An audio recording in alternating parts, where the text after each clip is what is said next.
தந்தை, மகன், தூய ஆவியின் பெயராலே ஆமேன். மூவொரு கடவுளுடைய அருளும் ஆசீரும் பாதுகாப்பும் வழி நடத்துதலும் உங்களோடு இருப்பதாக. மறுபடியும் நான் பிறக்க வேண்டும், மறுரூபமாக நான் மாற வேண்டும். நம்ம ஒவ்வொருடைய மன்றாட்டும் இதாகத்தானே இருக்கின்றது. எப்போது நாம் மறுரூபமாக மாற முடியும்? 2 கொரிந்தியர் 5:17 கிறிஸ்துவோடு இணைகின்ற ஒவ்வொருவரும் புது படைப்பாக மாற்றப்படுகின்றார்கள். அவருடைய பழைய வாழ்வு கலைந்தெறியப்படுகின்றது. அந்த மனிதனுடைய பழைய வாழ்வு என்பது என்ன? ஆதாமினுடைய இயல்பு, ஏமாந்து போகின்ற இயல்பு, ஏமாற்றப்படுகின்ற இயல்பு, பாவச்சார்புடைய இயல்பு, இறைவனை விட்டு விலகிச் செல்கின்ற இயல்பு. இந்த நிலையிலிருந்து மாற்றப்பட்டு மறுரூபமாக தன்னை படைத்த கடவுளின் சாயலை தாங்குபவர்களாக இயேசு கிறிஸ்துவை போல கடவுளை நம்பியிருக்கின்ற, கடவுளை சார்ந்திருக்கின்ற, கடவுளோடு இணைந்திருக்கின்ற, கடவுள் மகிமைக்காக செயல்படுகின்ற மறு உருவாக நாம் மாற வேண்டும். அதைத்தான் இன்றைய வார்த்தைகள் நமக்கு சொல்லி காட்டுகின்றன.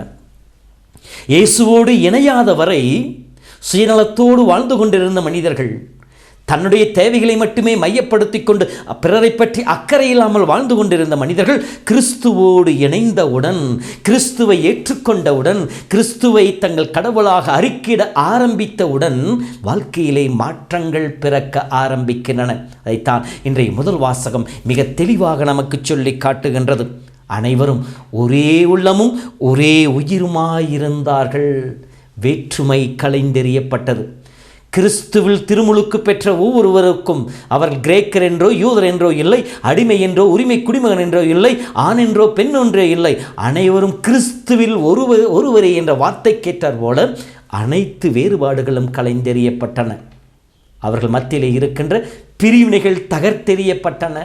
ஒரே உள்ளம் ஒரே உயிருமாய் அவர்கள் வாழ ஆரம்பித்தார்கள். இது மறுபிறப்பினுடைய அடையாளமாக வெளிப்பட்டது.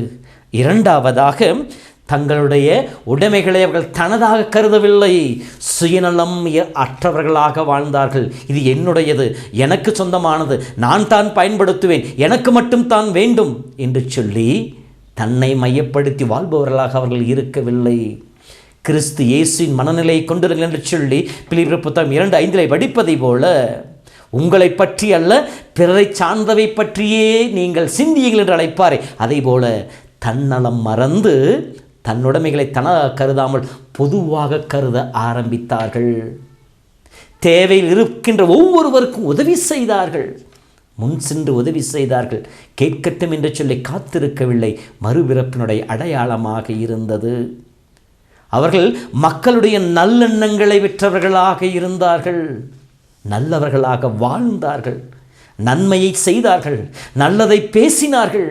எனவே நல்ல மனிதர்களாக அவர்கள் மக்கள் முன்னால் தன்னை மையப்படுத்தி கொண்டார்கள். இது மறுபிறப்பினுடைய அடுத்த அடையாளம்.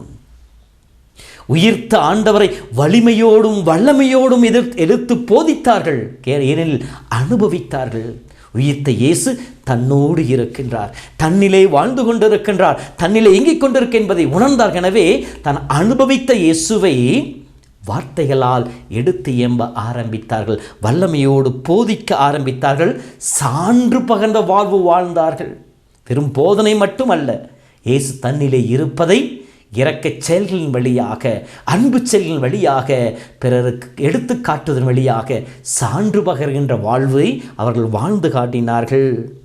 அவர்கள் மத்தியிலே இல்லாமை முழுமையாக அகற்றப்பட்டது. எனில் அனைத்தும் பொது உடைமையாக கருதப்பட்டதினாலே அவர்கள் மத்தியிலே தேவையில் இருப்போர் என்று எவரும் இல்லை.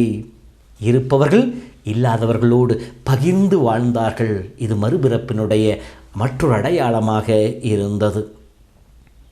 இத்தகைய மறுபிறப்பை நாம் அடைய வேண்டுமெனில் நாம் என்ன செய்ய வேண்டும்? கிறிஸ்துவோடு இணைய வேண்டும். அப்படி இணைய வேண்டுமெனில் இன்றைய நற்செய்தி சொல்வதை போல தண்ணீரினாலும் தூய ஆவியினாலும் பிறந்தால் அன்றி நாம் மறுபிறப்பை அடைய முடியாது. அப்படி என்றால் இயேசுவின் திரு இதயத்தில் சுரந்தோடைய இரத்தத்தினாலும் தண்ணீரினாலும் முழுமையாக கழுவி தூய்மையாக்கப்பட்டு நம்மை பரிசுத்தப்படுத்திக் கொள்ளுகின்ற பொழுது அவர் வாக்குத்தத்தம் கொடுத்த தூய ஆவியால் நாம் புது படைப்பாக மாற்றப்படுகின்ற பொழுது நாம் மறுபிறப்பை பெறுகின்றோம். நம்முடைய பழைய மனித இயல்பு முழுமையாக களைந்தெறியப்படுகின்றது.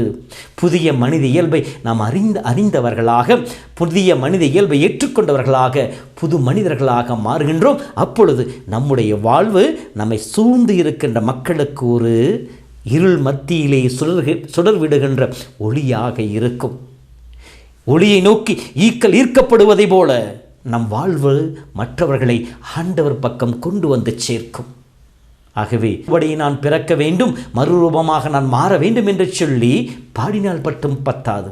அன்று ஆதி திருச்சபையிலே அவர்கள் உயிர்த்த இயேசுவை அனுபவித்து அவரோடு இணைந்து புது படைப்பாக மாற்றப்பட்டதை போல நாமும் கிறிஸ்துவோடு இணைவோம். உயிர்த்த ஆண்டவரிலே இணைந்து மகிழ்ந்திருப்போம். புது படைப்பாக மாறுவோம். இந்த உலகிற்கு நம் வாழ்க்கையால் சான்று பகர்வோம். இயேசுவை நம் வார்த்தையால் அல்ல, நம் வாழ்க்கையால் அறிவித்து இறைபுகழ் பாட, இறை மகிமை வளர்ந்தோங்கச் செய்வோம். கடவுள் நம் ஒவ்வொருவரையும் நிறைவாய் ஆசீர்வதிப்பாராக. ஆண்டவர் உங்களோடு இருப்பாராக.